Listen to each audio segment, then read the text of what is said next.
Hi folks, I'm Chef Desmond Keefe, and we're here at Rowan College at Burlington County in the demo theater. And I'm so excited to be showing you another episode of The Humble Spud. On today's episode, we're focused on desserts. And one of the best potatoes to use for desserts is the sweet potato. That orange flesh is so delicious and it works just perfectly whenever you're trying to make something sweet. And today we're gonna focus on two desserts. The first one is the sweet potato macaron, and the second will be our broiled sweet potato chocolate cake.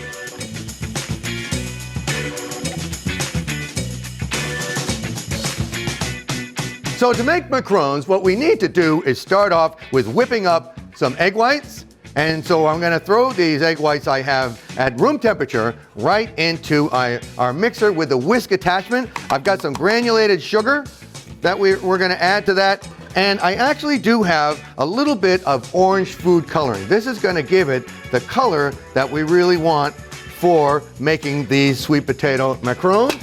We're gonna close it up. I'm gonna start it on low speed, let that run for just a few minutes.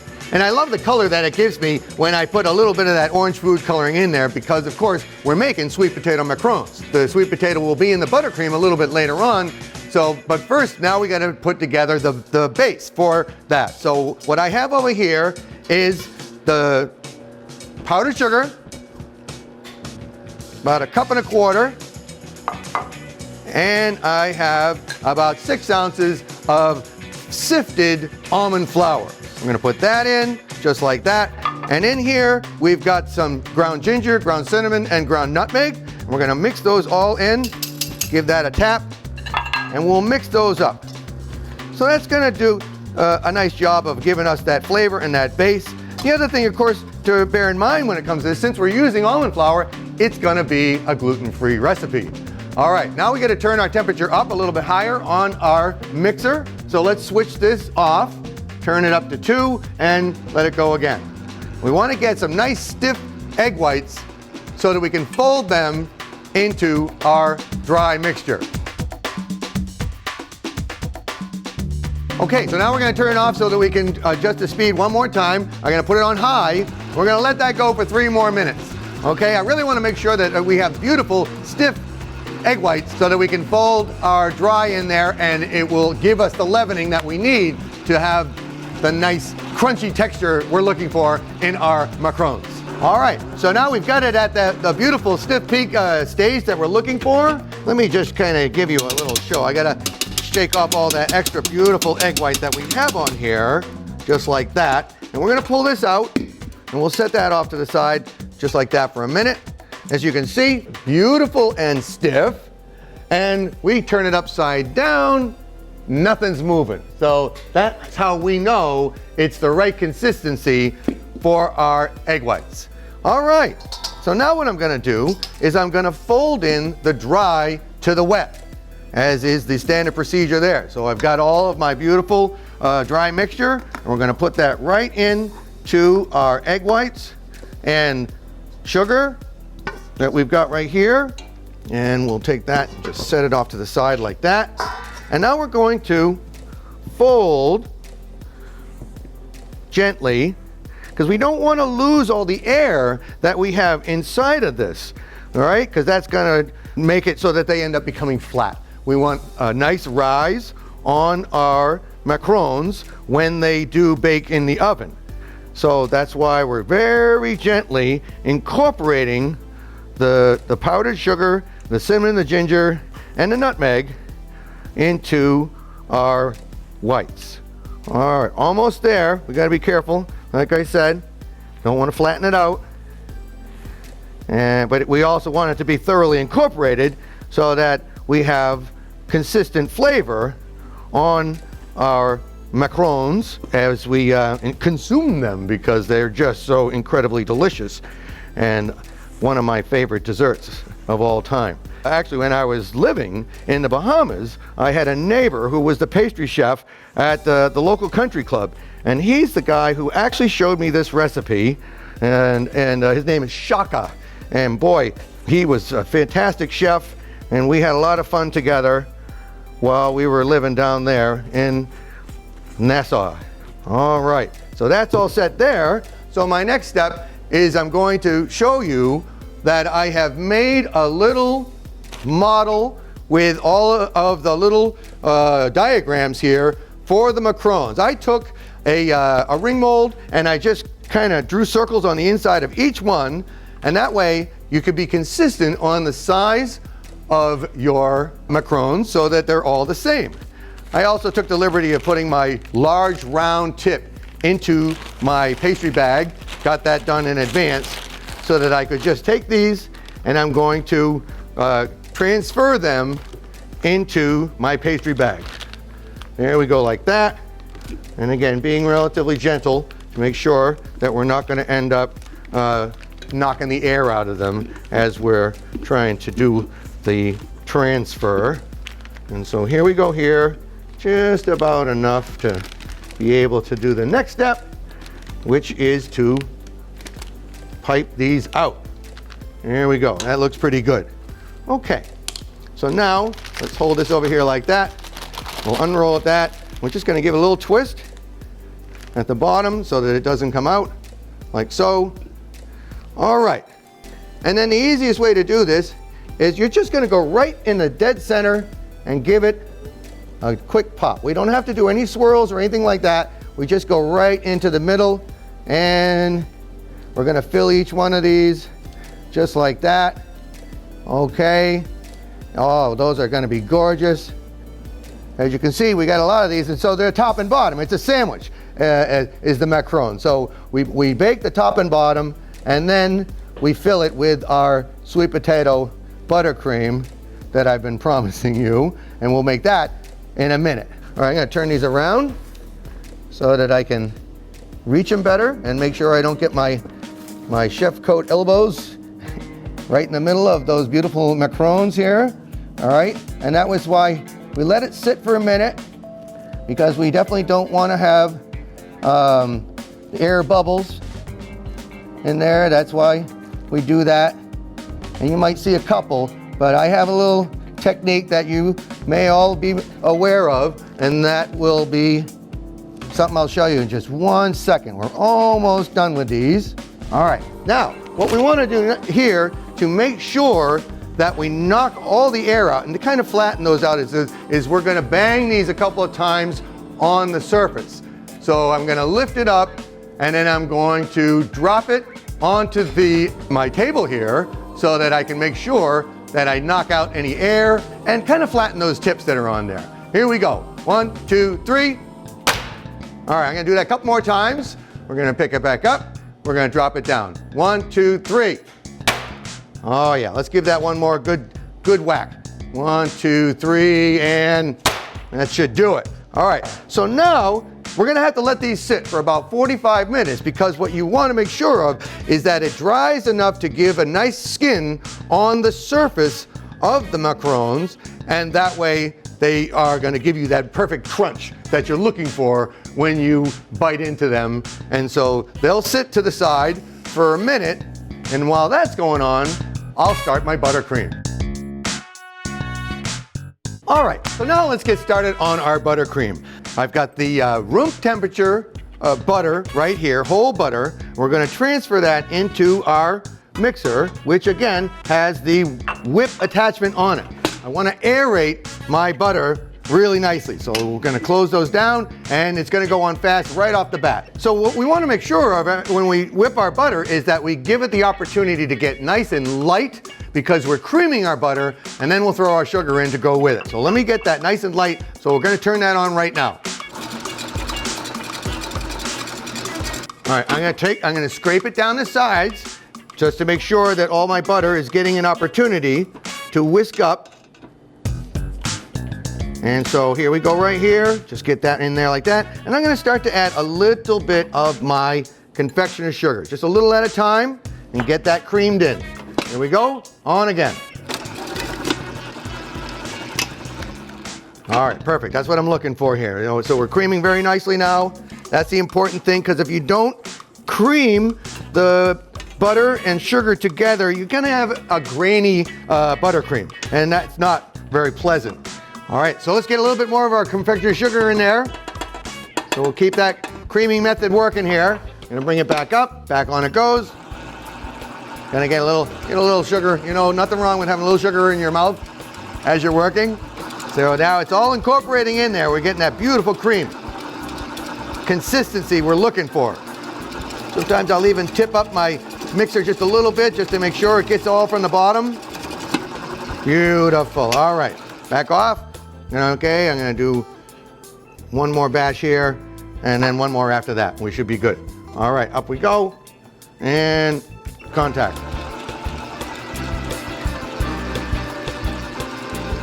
Okay, now let's get all those, the sides scraped down.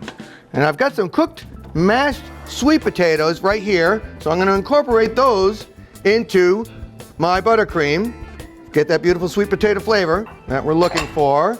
And then I also have some more cinnamon, ginger, and nutmeg because we gotta stay consistent with our flavor profile here. All right, we'll bring that back up. I'm gonna put that on a low speed here just to get that to incorporate a little bit.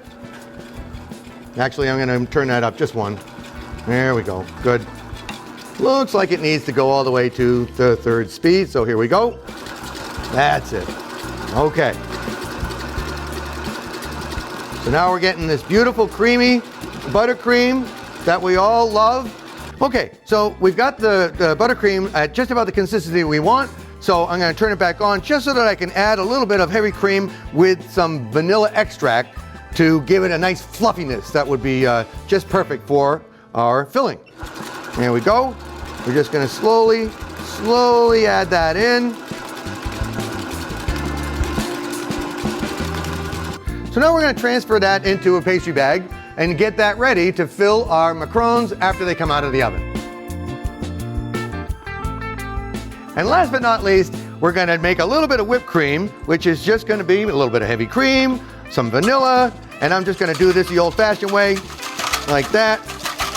It's amazing how quickly you can make a little bit of whipped cream just with your hands like this. Some people, they're like, oh, you whipped that by hand? Oh my goodness, how did you do that? And then we have some powdered sugar. I'm just gonna throw that in, all right? Give it that nice sweetness that we're looking for. And we're gonna be using both the buttercream and the whipped cream to fill our macarons. There we go. All set there. Don't wanna whip any further or I'll end up with butter.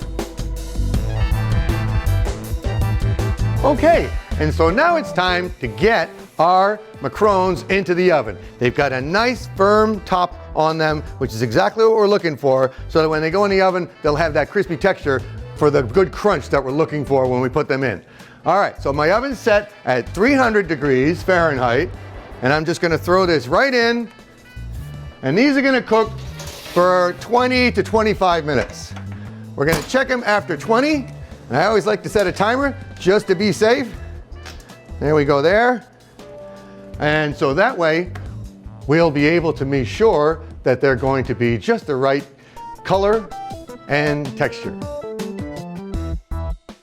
All right, so my macarons are out of the oven, and boy, did they come out beautiful.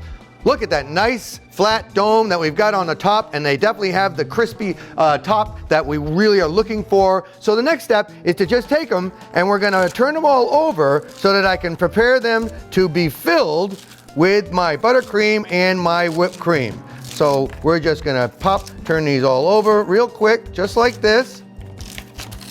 And of course, the reason why we want that nice flat topping is so they won't rock. So the majority of these are all perfect. A couple of them have that little tip on them, so they're not quite sitting flat, but we'll make sure that ends up being the top when we fill them later. So we want to do half of them, right? Just like that with the filling, and then we'll put the other on top. So here we go. I've got my buttercream right here, my sweet potato buttercream. We're gonna take that out. And I am going to pipe right around the perimeter, just like that. And it's so creamy and smooth. So we're just gonna quick go right around the edge of each one of these, like that. Now, of course, if you really wanted to, you could just do the entire filling with buttercream if you wanted to. I find that if you leave a little bit in the middle and then put that whipped cream in there, it just makes it so it's not quite so heavy with the butter and in that buttercream. I mean, don't get me wrong, I love a good buttercream, but sometimes it's a good idea to break it up with just a little bit of cream to give that extra mouth feel that we're looking for there. All right, we're just gonna do a couple more of these. We will go ahead and get our whipped cream out. Perfect, okay. And so now we're gonna get the whipped cream that we whipped a little bit earlier on, and we're just gonna squeeze just a touch of that in the center of each one of the macarons where we put the buttercream already. So just a little bit, just like that. That's gonna give us that nice creamy mouthfeel that we're looking for when we bite into these guys. So crispy, creamy, and cool. That is what we're looking for when we bite into one of these perfect sweet potato macarons. There we go, put that there. Now we're just gonna top the lids. They're all about the same size, but if you notice that one's a little bit big, make sure you put another larger one, kind of match them up if you will, when it comes to that, just to be sure that they look the same top and bottom. So that's the idea behind that. Oops. All right, that's a flat one, so we'll turn it over. All right, there we go there. Coming along. And just a couple more, just like that. We are gonna be able to transfer these right onto our plate that we have right here. And we'll have a nice presentation. And this will be great with a nice cup of tea or coffee. And you're gonna just be able to impress all your friends and relatives when you serve these at your next affair. So there we go, right there is a nice platter of sweet potato macarons.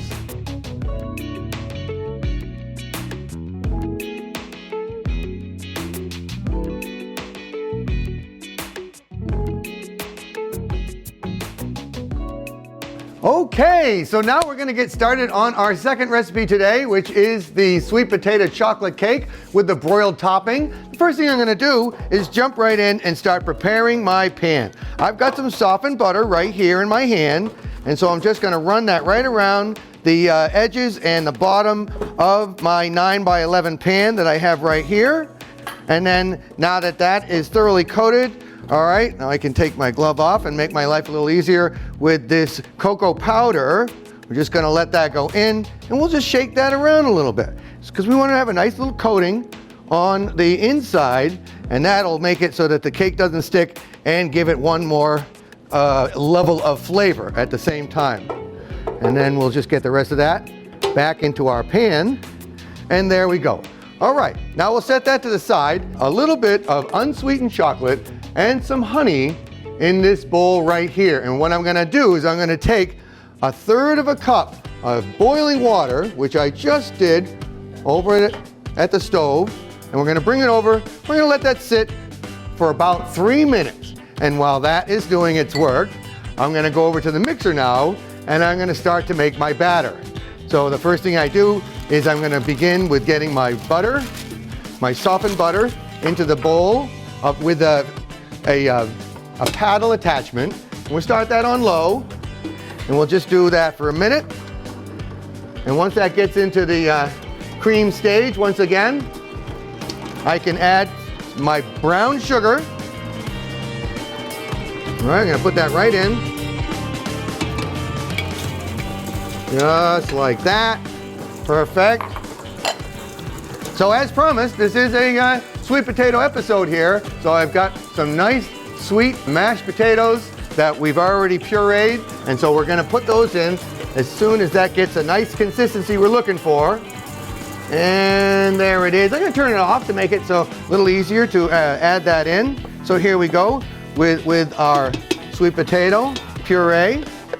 That's gonna go right into our container, just like that. And I also have the zest of one orange right here, and we're gonna add that in at this time because as we all know, sweet potato and orange are just a fantastic flavor combination. So back we go with the beet, and there it goes right there. Oh, that's looking fantastic. All right, let's scrape down the sides real quick, just because we want to make sure that everything gets incorporated in. So you take that off for a second. All right, back on it goes. All right.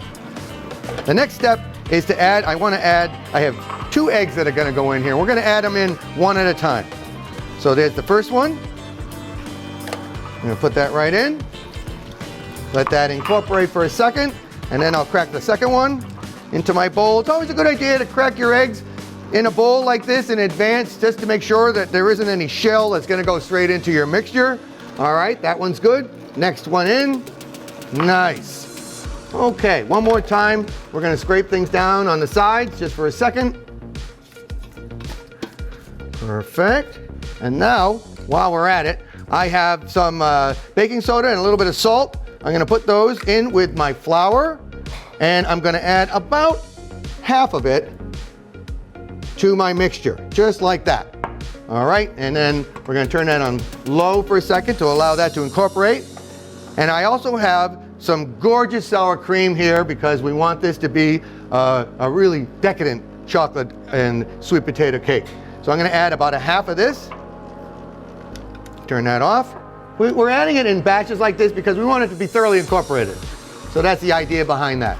So it's always a good idea to do that, and that way you're going to end up with a nice, consistent texture on that batter that you're working on. All right, so now I'm going to add the rest of my sour cream, put all that in there, just like so. Gorgeous. In we go again. And then last but not least, we're going to add the remainder of my flour and leavening, you know, with the baking powder. And then I did squeeze the orange that I made the zest with, right? So we're going to use that as a little bit more flavor to go into our batter. On that goes. And while that is mixing for a second, let's take a minute and incorporate the chocolate with the honey that we poured the hot water over. All right, so now that boiling water did the trick. It's good and soft. So we're going to add that in to our batter, just like that. Oh boy, I love dark chocolate. It is one of my favorite flavors for sure. We're going to turn that off, scrape down the side just real quick. All right, now that our batter is ready, we're going to take that out and we're going to put it into our prepared cake pan that we have right here. All right, so let's just get that all off like so. Don't want to waste any of that beautiful batter. And into our cake pan it goes. Scrape that out real nice. Just like to make sure I don't waste any. There we go, like that. Perfect. And so then let's give it a little shake. Make sure that it's all into the corners, just like that. And then we're going to give it a little bang just to get any extra air bubbles out. Perfect. 1, 2. All right, there we go, like that. And now it's going into a 350-degree oven for about 25 minutes. Into the oven we go. Let's set our timer again, just to be safe. Always a good idea. All right, so while that's cooking, the next thing that we can work on is the topping that we're going to be using for our chocolate cake. So I've got some brown sugar. We're going to put that into our pot, just like that. I've got some heavy cream. Into that pot it's going to go. I've got some ground pecans that are going to go in there like that. Not ground, but chopped, I should say. And then some beautiful sweetened coconut flakes right there. And I have a couple tablespoons of unsalted butter. In there it goes. Now all of that is going to go on the stove and come to a simmer. There we go there, just like that. And then if you'll notice, I also have an egg yolk here. I'm going to wait until after it comes to a simmer. I remove it from the heat, and then I'm just going to incorporate that egg yolk just to give it that nice consistency that we're looking for when it comes to that. All right, so my sauce has simmered nicely. So the next thing I'm going to do is I'm just going to add this egg yolk into that mixture to give it that creamy texture that we love. We'll stir that around. And as it turns out, the good news is my cake is ready too. So it's time for me to go grab my cake right out of the oven here. We'll bring that over, just like so. And what we're gonna do is we're gonna take this gorgeous topping that we have and we're gonna pour it right over the top, just like this. This is, remember, all of the coconut and the pecans and the brown sugar and the butter. So this is all going on the top. And then as soon as this is spread evenly over the top, I'm gonna take this and I'm gonna bring it to the broiler. And what we wanna do is just put it under there for a minute or two while it's, and keeping a close eye on it because it will bubble very quickly and you don't want it to get away from you, of course, because then you'll have a burnt topping and that would not be very pleasant at all. All right, off I go to the broiler.